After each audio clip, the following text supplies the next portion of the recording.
শুধু স্বাগত নয়, আমরা আনন্দের সঙ্গে আমরা সমগ্র জাতিকে জানাতে চাইছি। এবং আজকে গণতন্ত্র উত্তরণের পথে যে সমস্ত বাধাগুলো সৃষ্টি হয়েছিল, আমরা মনে করি যে আমাদের ভারপ্রাপ্ত চেয়ারম্যান তারেক রহমান সাহেব দেশে এসে পৌঁছলে সেই সমস্ত বাধা দূর হয়ে যাবে।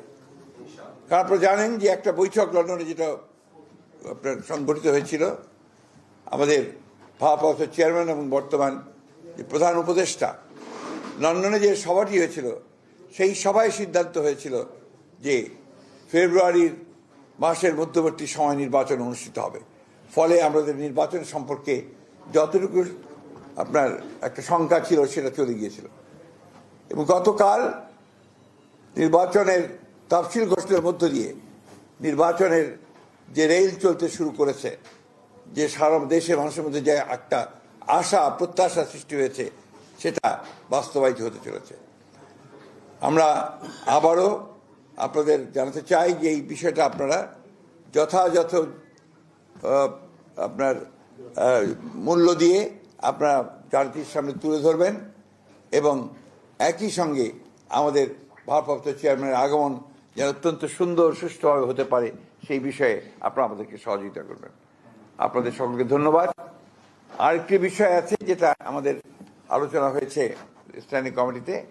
আপনারা আজকে দুপুরে যে একটা গুলির বিদ্ধ হয়েছেন হাদি সাহেব, না ইনসাফ পার্টির ওসমান হাদি সাহেব, ইনকিলাব পার্টি, দুঃখিত, ইনকিলাব পার্টি যে মঞ্চ, ইনকিলাব পার্টির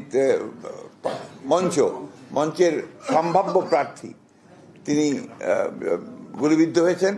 এটা আমরা সাথে সাথে আমাদের ভারপ্রাপ্ত চেয়ারম্যান মহোদয় কন্ডেম করেছেন, পার্টির তরফ থেকে স্টেটমেন্ট দেওয়া হয়েছে, আমিও বলেছি।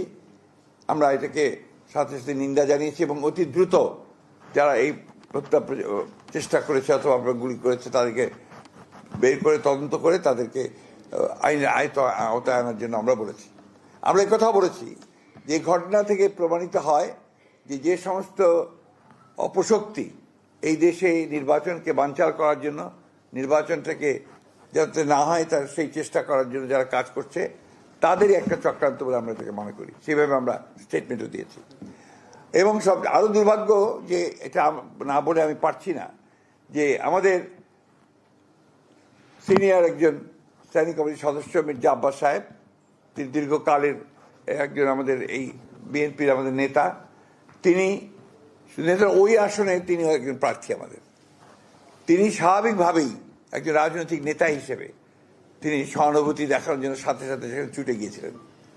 কিন্তু দুর্ভাগ্যক্রমে সেই দলের কিছু ব্যক্তি, কিছু সমর্থক, আরও কিছু আপনার চক্রান্তকারী, তারা সেখানে সমবেত হয়ে উত্তেজনামূলক স্লোগান দেয় এবং এক পর্যায়ে তারা একটা মব সৃষ্টি করার চেষ্টা করে, যেটাকে আমরা তীব্র নিন্দা জানাচ্ছি এবং হুঁশিয়ার করে দিতে চাই আমরা সকল পক্ষকে। এই ধরনের আচরণ করতে গেলে বিএনপি বসে থাকবে না, বিএনপি তার জবাব সাথে সাথে দেবে।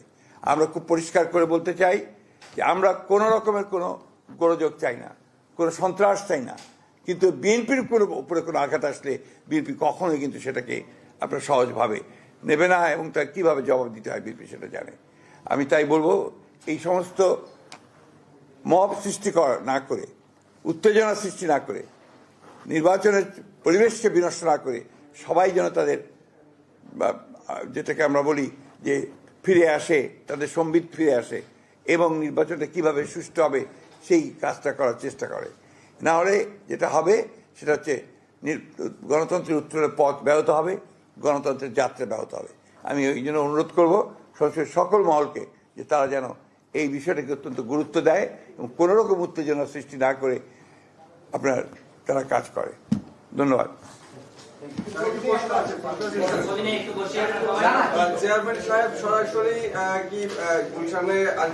এটা ভাই আমরা ডিটেলস পরে জানাবো, এখন তো আমরা ডিটেলস কিচ্ছু জানি। আমরা ডেট জানালাম এবং এটা আপনারা নিশ্চিত করলাম ইনশাআল্লাহ সবকিছু ঠিক থাকে। উনি অবশ্যই 25 তারিখে এসে পৌঁছবেন। দিনটাও খুব ভালো, বড়দিনের ছুটি আছে, চমৎকার একটা দিন, ইনশাআল্লাহ সেদিন তিনি এসে পৌঁছবেন।